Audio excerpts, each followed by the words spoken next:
guys, kakatapos ko lang mag-vlog. Nagpunta ba kayo sa live ko? Click nyo lang yung yellow basket dyan. Mabibili nyo na lahat ng tinitinda ko. Naka-live uli ako. Kita mo nung yellow basket dyan. Sa baba po siya nabibili. At saka po, at ano po, welcome po sa YouTube channel ko.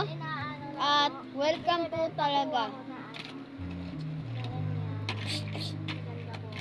Ano po talaga, magandang gabi po. At my birthday po ngayon dito. At sasamahan ko po kayo. Magkukwento ako sa inyo ng mga istorya natin. Meron tayong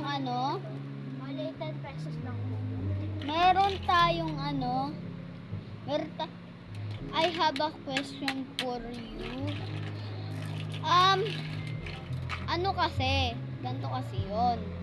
Pag nakakita ka talaga ng mga tao dyan, huwag kang pupunta. Tapos pag may nakita kang van, mag-ingat ka dumaan.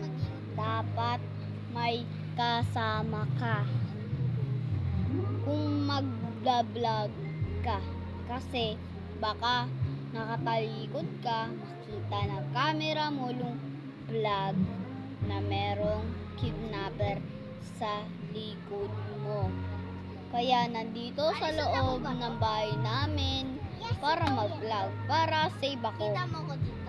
Ito pa isa, huwag kang lalapit sa gabi ng alas 7 ng gabi pag may nakita kang taong lalaki.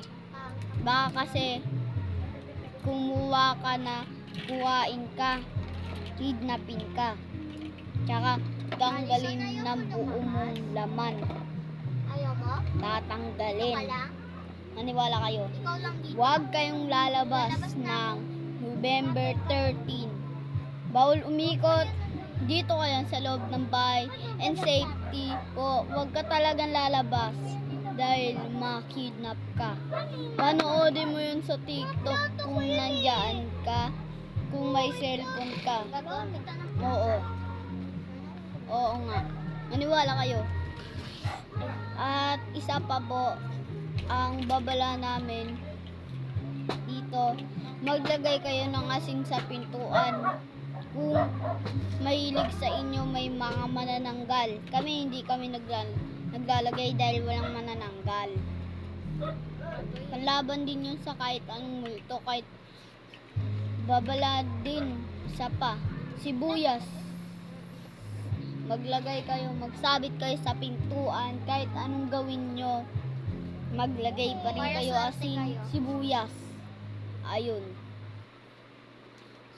Salamat po sa panonood po. Like and subscribe to be my video. Bye-bye!